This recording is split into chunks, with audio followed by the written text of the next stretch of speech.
મિત્રો, મારી ઉંમર 30 વર્ષની છે। હું બસમાં કંડક્ટરની નોકરી કરું છું। મારી જિંદગી ખૂબ જ સામાન્ય હતી। રોજ સવારે વહેલું ઉઠવું, બસ સ્ટેશન ઉપર જવું, મુસાફરોને ટિકિટ આપવી અને આખો દિવસ બસમાં ફરવું, આ જ મારી જિંદગી હતી। પરંતુ એક દિવસ બસમાં એવી ઘટના બની કે મારી આખી જિંદગી બદલાઈ ગઈ। હું મહેસાણાથી નજીકના ગામડાએ જતી બસમાં કંડક્ટરીનું કામ કરતો હતો। રોજ સવારથી સાંજ સુધી અલગ અલગ લોકો બસમાં આવતા અને જતા। કોઈ કામ પર જતા, કોઈ બજારમાં, તો કોઈ પોતપોતાના સગા સંબંધીઓને મળવા જતા। હું બધાને હસીને ટિકિટ આપતો। એક દિવસ બપોરના સમયની બસ હતી। ગરમી પણ ખૂબ જ હતી। બસ સ્ટેશન ઉપર બસ ઊભી રહી હતી। ત્યાં એક મહિલા ધીમે ધીમે બસમાં ચડી। તેણે સાડી પહેરી હતી, પણ તેના ચહેરા પર એક શાંત અને ગૌરવભર્યું સૌંદર્ય હતું। હું તેની પાસે ગયો અને હું કહ્યું, ક્યાં સુધીની ટિકિટ આપો? તેણે ધીમા અવાજમાં કહ્યું કે પહેલા સ્ટેશનની એક ટિકિટ આપો। મેં તેને ટિકિટ આપી। જ્યારે તેણે પહેલા પૈસા આપ્યા ત્યારે મારી નજર એક ક્ષણ માટે મળી ગઈ। મને લાગ્યું કે તેની આંખમાં કોઈ ઊંડું દુઃખ છુપાયેલું છે। બસ આગળ વધી પડી। થોડા દિવસ પછી ફરી તે જ મહિલા બસમાં જોવા મળી। હવે હું તેને ઓળખવા લાગ્યો હતો। ધીમે ધીમે અમારી વચ્ચે થોડું વાતચીત થવા લાગી। મને ખબર પડી કે તેનું નામ શું છે। એક સ્કૂલમાં શિક્ષિકા તરીકે કામ કરતી હતી। એક દિવસ બસમાં ખૂબ ભીડ હતી। બસ ખાડામાંથી પસાર થઈ અને તેનું સંતુલન બગડી ગયું। તે પડી જવાની હતી, પરંતુ મેં તરત જ તેનો હાથ પકડી લીધો। તે થોડું શરમાઈ ગઈ અને બોલી, આભાર, નહીંતર હું પડી જાત। મેં હસીને કહ્યું, આ તો મારું કામ છે। આ પછી અમારી ઓળખાણ મિત્રતામાં બદલાઈ ગઈ। ક્યારેય બસ સ્ટેશન ઉપર ચા પીતા થતી, ત્યારે બસમાં લાંબી ચર્ચા થઈ જતી। તે ખૂબ જ સમજદાર અને દયાળુ હતી। તેની વાત કરીને મને ખૂબ જ શાંતિ મળતી। એક દિવસ ભારે વરસાદ પડી રહ્યો હતો। બસ સ્ટેશન ઉપર બધા લોકો છત નીચે ઊભા હતા। તે પણ ત્યાં જ હતી। મેં કહ્યું, ચાલો ચા પી લઈએ। અમે બંને ચાની દુકાન પર બેઠા। તે દિવસે અમારી વચ્ચે ઘણી વાતો થઈ। ધીમે ધીમે મને સમજાયું કે હું તેને દિલથી પસંદ કરવા લાગ્યો હતો।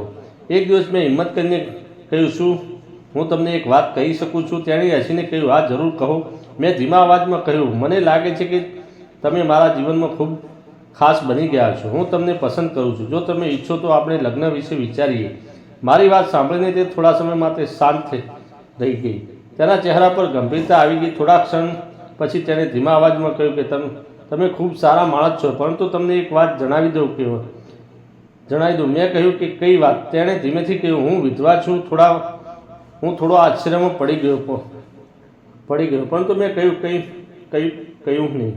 તે અગાઉ બોલવા લાગી, મારા પતિ ખૂબ સારા માણસ હતા। મારા લગ્નને માત્ર 3 વર્ષ થયા હતા। અમે બંને ખૂબ ખુશ હતા, પરંતુ અચાનક તેમને ગંભીર બીમારી થઈ ગઈ। સારવાર ઘણી કરાવી, દવાખાના ફેરવ્યા, પરંતુ ભગવાને કદાચ કંઈ બીજું જ લખ્યું હતું। તેની આંખમાં આંસુ આવી ગયા। એક દિવસ દવાખાનામાં જ મારા પતિએ અંતિમ શ્વાસ લીધા। તે દિવસ પછી મારી દુનિયા ખાલી થઈ ગઈ। લોકો કહેતા કે જીવન આગળ વધે છે, પરંતુ મારા માટે બધું અટકી ગયું હતું। થોડા ક્ષણ માટે શાંત છવાઈ ગઈ। તે આગળ બોલી, મને ડર લાગે છે કે હું ફરી કોઈના જીવનમાં મુશ્કેલી ન બની જાઉં। મેં તેની આંખમાં જોઈને કહ્યું, જીવનમાં દુઃખ આવવું એ આપણા હાથની વાત નથી, પરંતુ ફરીથી ખુશ થવાનો નિર્ણય આપણા હાથમાં છે।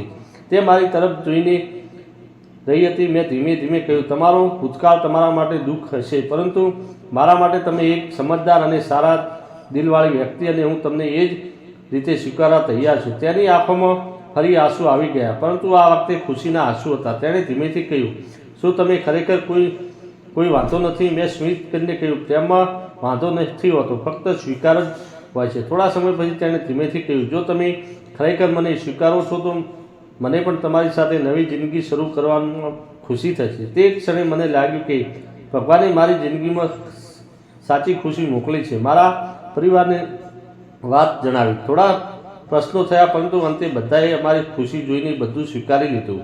થોડા મહિના પછી અમે બંને સાદાઈથી લગ્ન કરી લીધા। આજે પણ હું બસમાં કંડક્ટર તરીકે સેવા કરું છું, પરંતુ હવે મારી જિંદગીમાં હું એકલો નથી, તે મારી સાથે છે। અને આજે હું એક વાત દિલથી માનું છું કે જીવનમાં દુઃખ આવે તો પણ આશા છોડવી નહીં। ક્યારેય ભગવાન આપણને તૂટ્યા પછી સાચી સુખી આપતા હોય છે। મિત્રો, વિડીયો ગમ્યો હોય તો પ્લીઝ લાઇક, સબસ્ક્રાઈબ અને શેર જરૂર કરજો। વિડીયો પૂરો જોવા બદલ તમારો ખૂબ ખૂબ આભાર। ધન્યવાદ।